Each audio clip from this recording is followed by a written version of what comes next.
2020년 순환주간 6인 6색 새벽 기도에 오늘 주신 하나님의 말씀은 갈라디아서 2장 11절부터 14절 그리고 20절 말씀입니다. 제가 봉독해 올리겠습니다.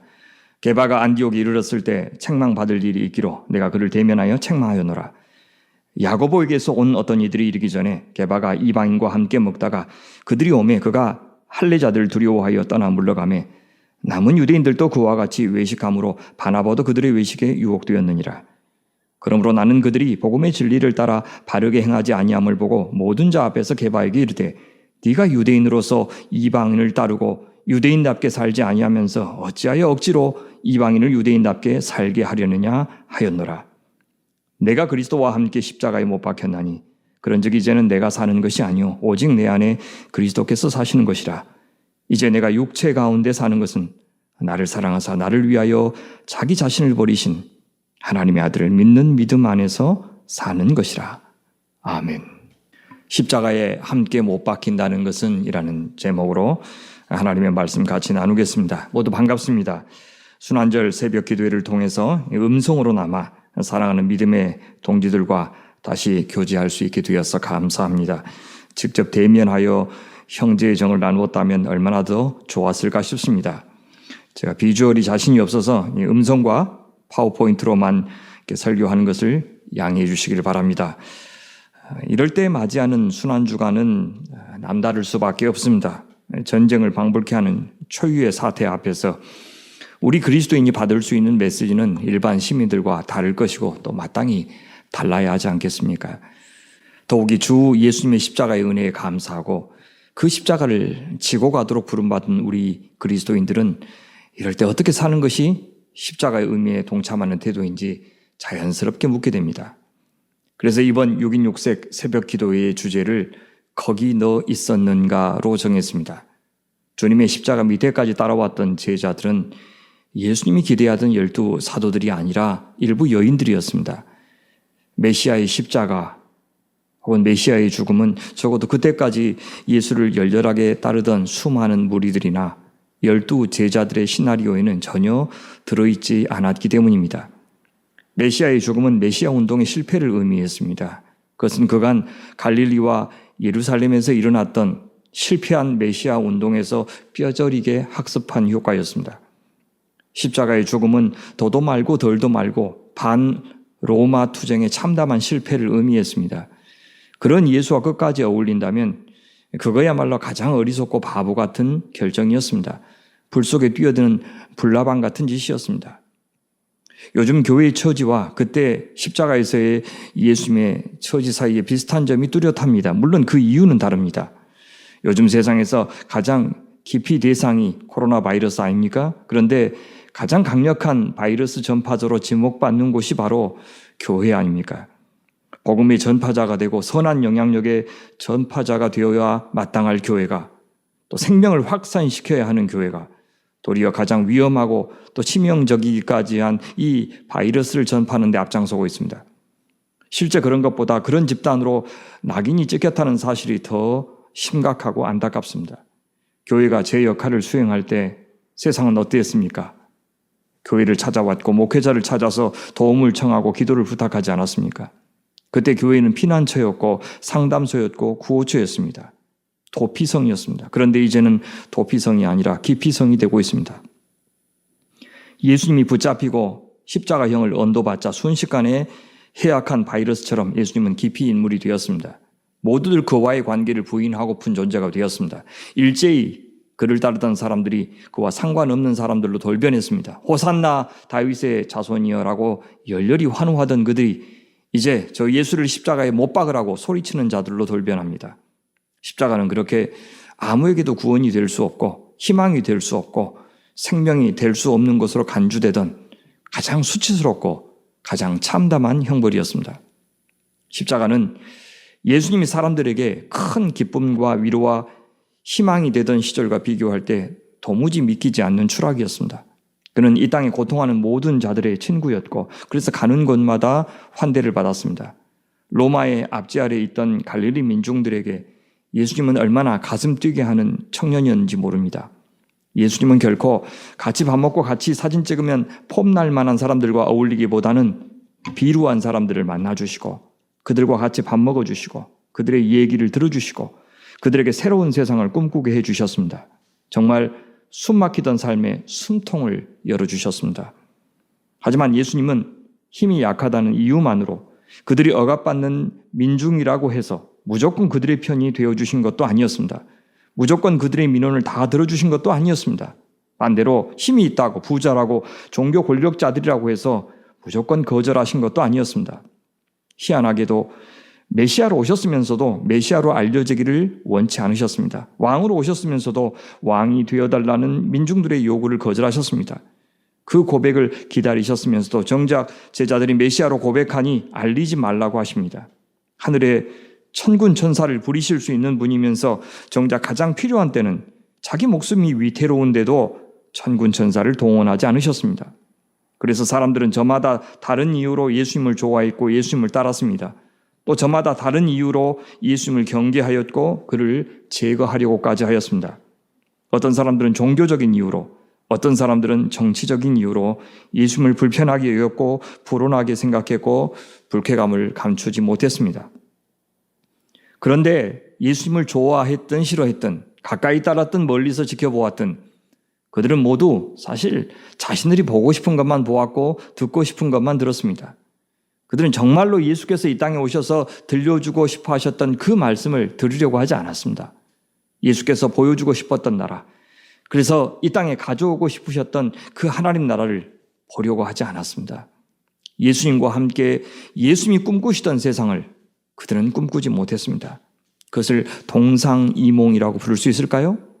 그러니 맨 마지막 순간에는, 그 십자가의 순간에는, 예수님의 삶의 절정인 바로 그 순간에는 모두를 떠나고 말았고 도리어 큰 실망감 때문에 예수를 모욕하고 조롱하는데 또 죽이는데 앞장선 것입니다. 사실 예수님의 말씀과 예수님의 삶을 잘 들여다보면 예수님에게 십자가는 갑작스러운 결정이 아니었습니다. 그 당시 그들보다도 오늘 우리가 그것을 더 잘 알 수가 있습니다. 이 땅에서 예수님의 모든 공생의 삶의 최종 행선지는 바로 이 십자가였습니다. 처음부터 십자가가 자신의 최종 목적지라고 말씀하셨다면 아무도 그를 따라오려고 하지 않았겠지요. 그래서 예수님은 그 십자가의 시간이 다가올수록 점점 더 분명하게 말씀하신 겁니다. 그 십자가가 끝이 아니고 그 죽음이 끝이 아니고 새로운 세상의 시작이 될 거라는 암시를 계속해서 보여주셨고 가르쳐 주셨습니다. 예수께서 일으키신 모든 사건, 모든 기적은 바로 죽음이 물러가고 생명이 찾아오는 사건이었기 때문입니다. 예수님에게는 생명의 하나님이 역사하고 계신다는 것을 명백히 보여주신 사건이었습니다. 아니, 더 정확히 말하자면 예수께서 하늘 영광 버리시고 이 땅에 내려오시는 순간부터 이미 십자가의 여정은 시작된 것입니다. 당대의 사람들에게는 메시아가 십자가에 달려 돌아가시는 것이 매우 충격적인 사건이었겠지만 나중에 이 예수가 하나님의 아들이었다는 사실을 알고 나서는 사실 성육신 사건, 그러니까 하나님이 인간의 몸을 입고 이 땅에 오신 사건이 아마 더 충격적인 사건이었을지 모릅니다. 십자가의 자기 부정과 성육신의 자기 부정 가운데 어떤 것이 더 많은 것을 버린 것이냐, 우리는 감히 논할 수가 없습니다. 이것은 무엇을 보여줍니까? 십자가라고 하는 것은 단지 예수께서 나무에 매달려 고통을 받으시던 그 6시간의 고통과 그 끝에 그가 목숨을 잃은 사건, 그것에 국한될 수 없다는 사실입니다. 좀 더 길게 연장해서 그가 체포되고 재판받고 또 채찍에 맞고 골고다 언덕까지 십자가를 메고 올라가는 그 전 과정, 그러니까 종료주일 이후에 시작되는 이 고난 주간에 예수께서 당하셨던 그 고난만을 십자가라고 부를 수도 없는 겁니다. 그 죽음 사건에만 초점을 맞춘다면 우리는 십자가에 관한 가르침 가운데 너무 많은 것을 놓쳐버리게 됩니다. 우리는 예수님의 생애 전체를, 그러니까 예수님의 성육신과 공생애와 그분의 말씀과 기적과 그분의 죽음까지를 바로 이 십자가라고 하는 창을 통해서 바라보아야 그 진정한 의미를 알 수 있고, 왜 십자가가 그토록 예수님의 말씀뿐만 아니라 신약의 다른 저자들에게도 그리고 교회 역사에서도 가장 중요한 기독교의 진리가 되는지를 이해할 수 있는 겁니다. 그리스도의 삶은 십자가의 삶이었습니다. 하나님의 사랑은 십자가를 통해서 표현되었습니다. 예수님의 하나님 사랑은 십자가입니다. 예수님을 향한 우리의 믿음은 십자가 믿음입니다. 예수님을 향한 우리의 사랑도 십자가 사랑입니다. 우리의 이웃 사랑도 십자가 사랑입니다. 교회는 십자가의 공동체입니다. 사실상 십자가는 한 역사적인 사건만을 가리키는 것이 아니라 한 존재 방식을 가리킵니다. 한 입 베어 먹은 사과, 이것이 컴퓨터 회사 애플의 모든 것을 말해주듯이 이 십자가는 기독교의 모든 것을 말해주는 로고이고 상징입니다. 진리를 안다는 것은 그 십자가의 비밀을 안다는 뜻입니다. 그리스도인으로 산다는 것, 제자로 산다는 것, 영생을 누린다는 것, 그것은 예수님의 말씀처럼 날마다 자기를 부인하고 자기 십자가를 지고 주를 따르는 것, 그리하여 예수님의 부활에 동참하는 것을 의미합니다. 십자가의 죽음은 그래서 한 무모한 갈릴리 청년의 혁명 실패담이 아니라 모든 인류를 향한 하나님의 무한한 사랑의 표현입니다. 아니, 모든 생명을 생명되게 하는 비밀, 신비, 그것이 십자가입니다. 진리는 생명을 관계라고 정의해 줍니다. 생명을 창조하신 하나님과의 관계를 생명이라고 부릅니다. 그 삼위 하나님이 관계를 맺으시는 방식대로 우리가 서로 다른 생명과 똑같은 관계를 맺을 때 우리는 생명 있는 존재, 살아있는 존재, 영생을 누리는 존재가 됩니다. 그렇게 서로 살아있는 관계를 맺고 있는 것을 가리켜 샬롬이라고 부릅니다. 샬롬의 관계, 이것이 생명입니다. 이 샬롬을 위해서 필요한 것이 서로를 향한 믿음이고 사랑입니다. 하나님을 향한 믿음과 사랑, 이웃을 향한 믿음과 사랑, 그것이 바로 평화로운 관계, 안식의 관계를 만들어냅니다. 그 관계가 바로 생태계까지도 확장됩니다. 무엇이 죄입니까? 죄는 그 관계가 파괴되는 것을 말합니다. 샬롬의 파괴, 안식의 파괴가 곧 죄입니다. 하나님과의 관계가 깨졌고 다른 생명과의 관계가 파괴되었습니다. 생태계와의 관계도 무너졌습니다.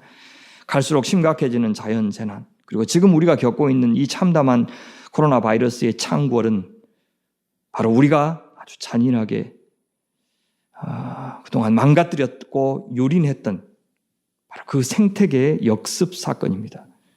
그들의 아우성이고 그들의 울부짖음입니다. 결코 생태계의 생명이라는 것이 인간에 의해서 함부로 다뤄져서는 안 되는 아주 고귀한 그런 대상이라는 것을, 또 우리와 생태계와의 근본적인 관계를 이 코로나 바이러스가 우리에게 아주 뼈저리게 가르쳐주고 있는 것입니다.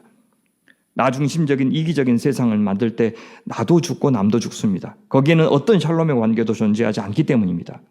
삼위 하나님 사이에 가장 먼저 이 철저하게 자기 부정하고 그래서 남을 세워주는 관계가 존재했었습니다. 그 자기 부인의 사랑이 삼위 하나님 사이의 연합, 하나됨을 가능케 하였습니다. 그것이 오늘 우리가 모든 생명과 맺을 그 관계의 원형이요 모델입니다. 우리가 그것을 깨트린 겁니다. 감히 자기중심적인 삶을 위해서 하나님마저 거부했습니다. 이웃을 거부했습니다. 감히 생태계를 거부해왔습니다. 예수님이 인간의 몸을 입고 이 땅에 오신 사건은 바로 하나님의 자기부정 사건입니다. 그분의 십자가도 우리 인간보다 더 낮은 자리, 더 험한 자리로 내려가신 자기부정의 사건, 낮추심과 비움과 버림의 사건, 그것이 인간을 사랑하시기 위해서 인간과 하나님 사이의 화평을, 화목을 다시 회복하시기 위해서, 그리고 우리 인간의 죄를 용서하시기 위해서, 그리고 그 인간을 다시 사랑할 줄 알고 사랑을 받을 줄 아는 존재로 새롭게 창조하시기 위해서 하나님께서 선택하신 사랑입니다. 그것이 바로 십자가의 의미입니다. 이제 우리가 하나님을 사랑하는 것은 하나님의 아들 예수님이 하나님께 순종하셔서 십자가를 지셨듯이 우리가 하나님의 말씀에 순종하는 것입니다. 그럴 때 하나님과의 화평이 다시 회복되고 이웃과의 화평도 회복될 것입니다. 이제 어느 누구에게나 나의 이익을 위해서 차별하거나 배제하거나 혐오하지 않고 함부로 비판하거나 정죄하거나 경계 밖으로 밀어내지 않고 무례하게 말하거나 비정하게 남을 이용하지 않는 것, 바로 그것이 십자가의 정신입니다. 그렇게 내가 죽어서 남을 살리는 것이 십자가 신앙입니다. 그러면 남도 살고 나도 산다고 믿는 것이 부활 신앙입니다. 코로나 바이러스 19로 온 세상이 난리가 났습니다. 기존에 당연하게 여겨졌던 모든 질서들이 무너지고 있습니다. 그간 진리라고 굳게 믿어왔던 신화들이 무너지고 있습니다. 우리가 우러러마지 않던 소위 선진국들이 얼마나 허약한 시스템 아래서 살아왔는지, 얼마나 부실한 보건과 의료 체계 아래에서 살아왔는지, 얼마나 그들이 약한 나라의 희생에 기대어서 자기 배만 불리며 살아왔는지 여실히 드러나고 있습니다. 그것이 죽음입니다. 죄의 죽음입니다. 폭력적인 인본주의를 향한 사망 선고입니다. 종교도 마찬가지지 않습니까? 교회도요. 건물, 사람 수, 주일 성수, 11조가 교회의 성공과 실패를 좌우한다고 여겨지던 그 부흥신화가 무너지고 있습니다. 그것은 처음부터 본질이 아니었고 생명이 아니었다는 것이 점점 더 드러나게 될 겁니다. 그런 것이 우리에게 결코 평화, 샬롬, 안식, 생명을 주지 않는다는 것 분명해질 겁니다. 코로나 바이러스의 이 전국은 적어도 연말까지는 그 여진이 이어질 것 같습니다. 이제 근본적으로 우리의 신앙의 체질, 우리가 관계 맺고 있는 방식, 우리가 돈을 쓰고 있는 방식, 우리가 자녀를 양육하고 있는 방식, 우리 교회가 존재하는 방식을 진단해야 될 때가 온 것입니다. 다시 근본으로 돌아가자고 할 때, 새로운 관계, 새로운 질서를 만들고자 할 때 우리가 바라보아야 할 표대가 있다면 그것은 바로 우리 주 예수 그리스도 그리고 그분의 십자가일 것입니다. 우리의 모든 존재 방식을 이 십자가라고 하는 창을 통해서 진단해야 됩니다. 십자가에서 주님께서 우리의 모든 죄악을 함께 못 박으셨듯이 이제 우리도 죽어야 할 것이 죽게 하고 깨져야 할 것이 깨지게 하고 무너져야 할 것은 무너지게 하는 그런 시간이 되어야 합니다. 이를 위해서 우리가 던져야 할 질문은 이것입니다. 나는 나를 부인하고 그리스도의 십자가를 지고 주님을 따르고 있는가? 나는 주님의 십자가의 자리까지 따라가고 있는가? 나는 거기 있었는가? 라고 물을 때 우리는 가장 정직하게 우리 자신의 모습을 볼 수 있고 우리가 가야 할 길도 보게 될 것입니다. 그렇게 하나님을 사랑하고 이웃을 사랑하는 진정한 생명의 관계와 상관없는 것에 대해서 우리가 죽을 때 진정으로 우리는 그리스도를 인하여 부활을 경험하게 될 것입니다. 코로나 바이러스가 대단히 많은 사람들의 생명을 속절없이 앗아가고 있지만 다른 한편에서는 잠시나마 환경이 좋아지고 있다는 소식도 들려옵니다. 그간 쉼없는 인간에 의해서 한시도 쉬지 못했던 자연이 드디어 휴가를 얻은 것입니다. 아니, 자연이 더는 참지 못해서 일정 부분 직장 폐쇄를 결정한 것처럼 보입니다.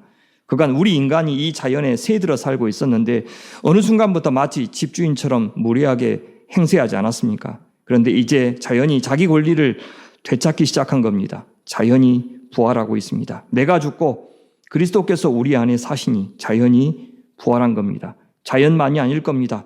잃어버린 게 분명히 있겠지만 분명 살아나고 있는 것도 있을 겁니다. 우리가 함께 모여서 예배하지 못하지만 분명 그래서 우리 교회가 성도들이 얻고 있는 것도 있을 겁니다. 오늘 읽은 본문 잠시 살펴보겠습니다. 베드로가 안디옥 교회에 방문하여 그곳의 교회와 교제하고 있었습니다.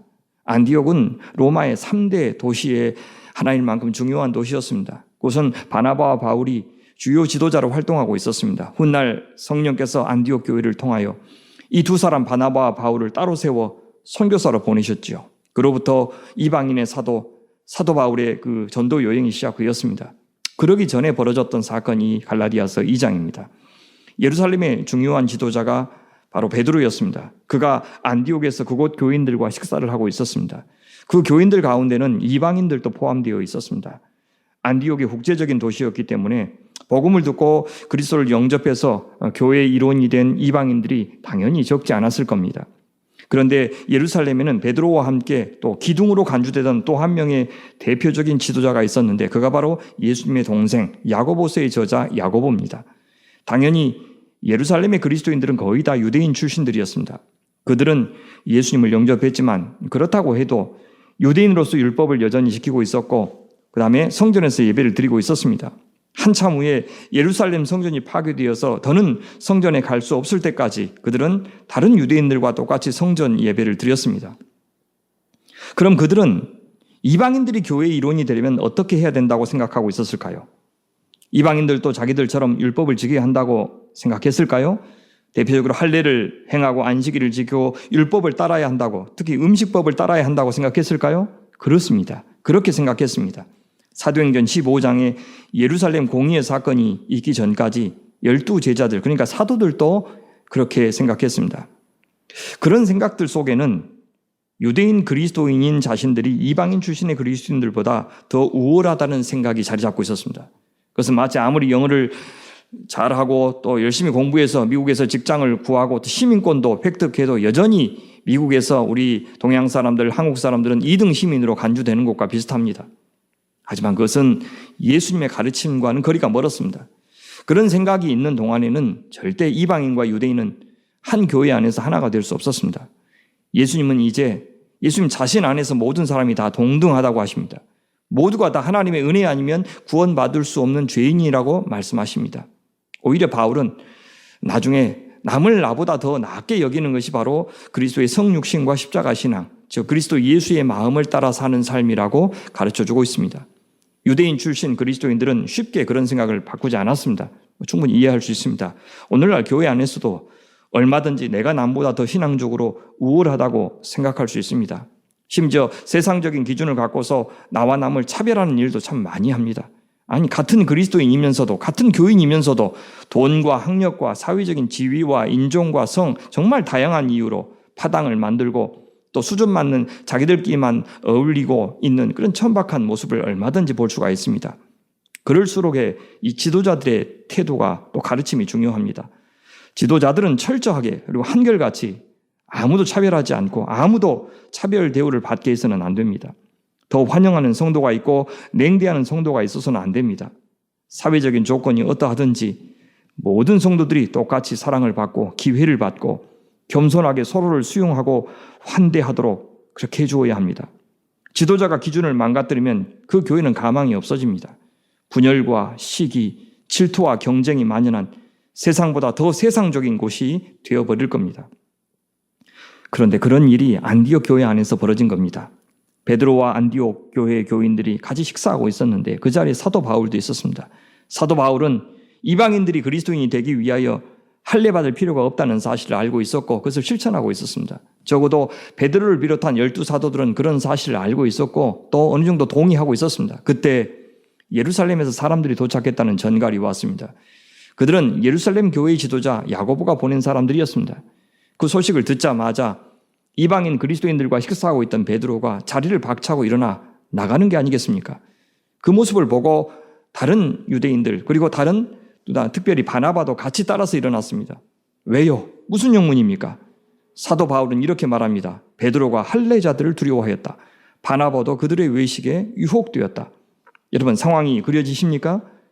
베드로는 예루살렘에서 온 유대인 그리스도인들, 그러니까 이방인들이 할례를 받아야 한다고 주장하는 사람들에게 할례 받지 않는 부정한 이방인들과 자기가 어울려 이 밥을 먹는다 하는 그런 비난을 받지 않으려고 그들과 식사를 안 한 척한 겁니다. 그것을 보고 바나바도 자기도 공연히 그런 신학 논쟁에 연루될까 봐 위선적으로 행동하였습니다. 바울은 이 장면을 보고 어떻게 했습니까? 게바가 책망받을 일이 있기로 내가 그를 대면하여 책망하였노라. 그리스도인들을 핍박하였던 죄인 중에 괴수 출신의 바울과 예수님의 수제자 베드로, 아무리 같은 사도라고 해도 급이 달랐습니다. 이 당시는 더욱더 그러했습니다. 바울은 안디옥 교회의 부목사 정도에 불과했습니다. 바울이 누구보다도 그 사실을 알고 있었습니다. 그런 바울이 소위 총회장급에 해당하는 베드로를 면전하듯 대고 책망하였습니다. 왜요? 바울이 보기에 베드로의 이런 행동은, 특히 지도자의 행동은 너무 심각하게 복음의 본질을 훼손하는 죄악이었기 때문입니다. 이것이 위선이었기 망정이 정말 그게 옳다고 생각하고 한 일이라면 이것은 이단이나 다름이 없었습니다. 실제로 바울은 정말로 이런 행동이 옳다고 생각하는 사람들에게 갈라디아서를 시작하자마자 이렇게 말하고 있습니다. 그러나 우리나 혹은 하늘에서부터 온 천사라도 우리가 너희에게 전한 복음 외에 다른 복음을 전하면 저주를 받을지어다. 천사도 저주를 받는데 인간 베드로라고 봐줄 수 없었던 것입니다. 왜 이것이 이토록 심각한 잘못입니까? 그것은 안디옥 교회의 존재 자체를 부정하는 일이기 때문입니다. 거기에는 할례 받지 않은 이방인 그리스도인들이 많았습니다. 또 그것은 바울의 존재의 의미 자체를 부정하는 일이었습니다. 사실 바울은 이전에는 베드로의 행동이 옳다고 믿던 사람이었죠. 그런 열정 때문에 심지어 예수를 죽이고 예수를 믿는 자들도 제거하려고 했습니다. 그런데 예수님을 만나고 나서는 자기의 신념이 얼마나 하나님 나라를 파괴하는 죄인지 깨달았습니다. 예수님의 십자가가 하나님의 저주의 심판이 아니고 바로 이런 유대인들의 우월감, 차별의 장벽, 그리고 남을 비교해서 자신이 의롭다고 여기는 마음, 이런 것들이 하나님을 버리고 율법을 무시하는 죄와 다름없다는 사실을 비로소 깨달았습니다. 그런 죄에서 우리를 구원하기 위해서 예수께서 오셨는데 지금 베드로의 행동은 예수를 또다시 죽이는 일이었던 겁니다. 이 이방인들과 같이 밥 먹는 것이 자신을 부정하게 만드는 죄라고 생각하는 이 태도가 바로 용서받지 못할 죄라는 것을 베드로는 잊은 겁니다. 이웃을 향한 이 오만함, 이 교만함이 하나님을 버리게 만듭니다. 이 자기의가 예수님을 필요 없게 만듭니다. 이것은 십자가의 정신, 십자가의 신앙이 아니기 때문입니다. 십자가 신앙이 아닌 신앙은 다 가짜입니다. 내가 죽는 것이 십자가입니다. 이 이방인들보다 내가 결코 낫지 않다는 생각, 이 이방인 그리스도인들이 있어야 내가 진정으로 온전한 생명이 될 수 있고 온전한 그리스도인이 될 수 있다는 생각, 내가 내 이웃을 살리는 것이 아니라 내 이웃이 나를 살리고 있다는 생각, 그것이 바로 십자가의 생각입니다. 십자가는 이 이웃이 다름 아닌 예수라고 여기는 태도입니다. 내가 위하여 죽고 사랑해야 될 이 예수가 바로 이웃입니다. 그리고 이 이웃이 사실상 나를 살게 하는 예수라고 믿는 것이 십자가 신앙입니다. 그런데 베드로와 바나바는 이 이방인들을 버리고 저 예루살렘의 할례자들만 선택했습니다. 그들에게 잘 보이려고 이방인 그리스도인들에게 상처를 주어도 된다고 생각했습니다. 정말 그래도 된다고 생각한다면 베드로는 그리스도인이 아닙니다. 그는 복음을 모르는 사람이고 그리스도의 십자가를 지고 주님을 따르지 않겠다고 말하는 사람이기 때문입니다. 그러면서 사도 바울은 십자가 복음이 무엇인지를 설명해 줍니다. 바로 이것이 베드로를 평가한 사도 바울의 기준이었습니다. 20절이 그것이죠. 내가 그리스도와 함께 십자가에 못 박혔나니 그런즉 이제는 내가 사는 것이 아니요 오직 내 안에 그리스도께서 사시는 것이라. 이제 내가 육체 가운데 사는 것은 나를 사랑하사 나를 위하여 자기 자신을 버리신 하나님의 아들을 믿는 믿음 안에서 사는 것이라. 내가 그리스도를 나의 주, 나의 왕, 나의 구원자로 받아들인다는 것은 나도 그 십자가를 지고 따른다는 뜻입니다. 그것은 내가 죽고 내 안에 그리스도께서 사시게 한다는 뜻입니다. 나의 뜻, 내가 살고 있는 이 세상 가치관, 남을 다 제치고 나를 성공하게 만들어준다고 믿는 그런 세상의 법칙, 육신의 정욕, 안목의 정욕, 이생의 자랑, 그런 것들을 다 십자가에 못 박는다는 뜻입니다. 그리고 이제 하나님의 나라와 하나님의 뜻과 하나님의 의를 먼저 구하는 사람이 된다는 뜻입니다. 그것이 그리스도께서 사신다는 말의 뜻입니다. 그것은 이 세상이 나를 사랑한다는 말 믿지 않고 예수께서 나를 사랑하신다는 말을 믿는다는 뜻입니다. 왜냐하면 세상은 나를 위하여 자신을 버리지 않았기 때문입니다. 그 대신 자기 말 들으면 나에게 원하는 것을 주겠다고 합니다. 하지만 예수님은 어떻습니까? 먼저 나를 사랑하사 자신을 내어주신 분입니다. 그것이 십자가입니다. 나를 사랑하사 나를 위하여 자기 자신을 버리신 하나님의 아들을 믿는 믿음 안에서 사는 것이라. 그 예수님에게 나도 이제 나를 내어주는 것, 그것이 십자가 신앙이고 그것이 사랑입니다. 기도하여 내가 원하는 것을 받아내는 것이 신앙이 아닙니다. 기도하여 내 뜻대로 돌아가는 세상 만들려고 하는 것이 신앙이 아닙니다.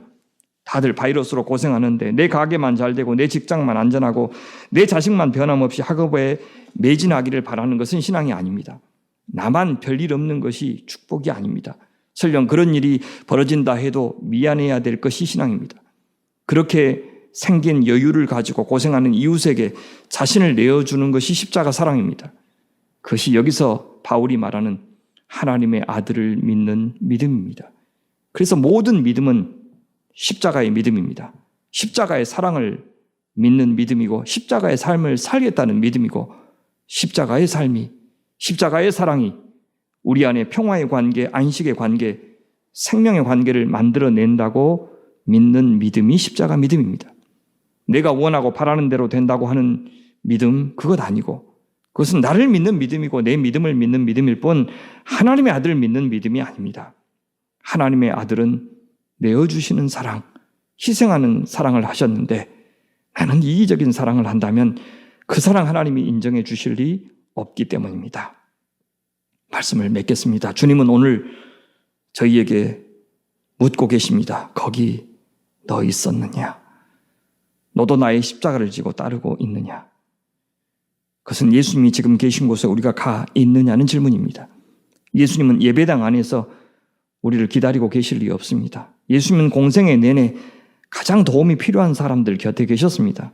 오늘도 그러실 겁니다. 코로나 바이러스로 고생하고 고통하는 사람들, 그들을 돕기 위해서 애쓰는 분들, 가족을 잃고 고통하는 분들, 병상을 구할 수 없어 거리를 헤매는 분들, 살려야 될 사람과 포기해야 될 사람을 선택할 수밖에 없어 고통하는 의사들, 그것 때문에 죄책감에 시달리는 사람들, 그런 분들 곁에서 예수님은 열일을 하고 계시지 않겠습니까? 이제 교회가 오늘 십자가를 지고 그분을 따른다는 것, 그것은 모호한 말일 수가 없습니다. 정부의 정책에 반기를 들면서까지 기어이 모이는 예배를 강행하겠다고 생떼 쓰는 태도는 그리스도를 욕보이는 이 베드로와 같은 태도입니다. 왜요? 예배하는 자신들과 세상을 구별하려는 태도이기 때문입니다. 예수님을 예배당 안에, 주일 안에 가두는 일이기 때문입니다. 이 얼마나 무례하고 불경한 태도입니까? 이 얼마나 위선적이고 오만한 태도입니까? 사랑하는 여러분, 이제 주님께서 우리를 무너뜨리시기 전에, 주님께서 우리 교회를 무너뜨리시기 전에 우리가 먼저 우리 자신을 무너뜨리십시다. 그리고 주님의 몸이 온전하게 세워지게 합시다. 우리의 이웃이 살아나게 합시다. 내가 그동안 나의 신앙적인 우월감 때문에 상처를 주었던 지체들이 살아나게 합시다. 사회적인 우월감 때문에 무시당했던 지체들이 살아나게 합시다. 그것이 바로 그리스도께서 우리 안에, 우리 교회 안에 살아서 역사하시고 영광을 받으시는 길이기 때문입니다. 그리고 우리가 멋진 모습으로 부활하고 성숙해지는 이 고난의 시간이 되기를 간절히 바랍니다. 같이 기도하겠습니다. 하나님 아버지, 순환주간에 6 형제교회가 한 마음으로 주께 예배하고 이렇게 기도하게 하시니 감사합니다. 거기 너 있었는가? 라고 저희에게 물으시는 주님, 당신은 어디 계십니까? 당신이 계신 곳에, 당신이 위하여 자신을 내어주신 그 십자가의 현장에 저희도 가 있게 하여 주시옵소서. 나의 꿈을 위해서 당신을 또 한 번 희생시키지 않게 하시고, 나의 이익을 위해서 이웃을 외면하거나 생태계를 더는 망가뜨리지 않도록 저희를 경성케 하여 주시옵소서. 이제는 내가 죽고 주님께서 살아 역사하시도록 맡겨드리는 믿음의 사람, 사랑의 사람, 평화의 사람 다 되게 하여 주시옵소서. 주님, 전염병으로 고통하는 모든 사람들 불쌍히 여겨 주시옵소서. 이 시간, 이 고통의 시간이 교회가 교회다운 모습으로 다시 태어나고 성도가 성도다운 모습으로 거듭나는 광야의 시간이 되게 하여 주시옵소서. 진정으로 당신의 십자가가, 또 제자들의 십자가 신앙이 내가 살고 세상을 살리는 당신의 지혜요 당신의 능력임을 뼛속 깊이 이해하고 경험하는 이 시간들이 되게 하여 주시옵소서. 예수님의 이름으로 기도드립니다. 아멘.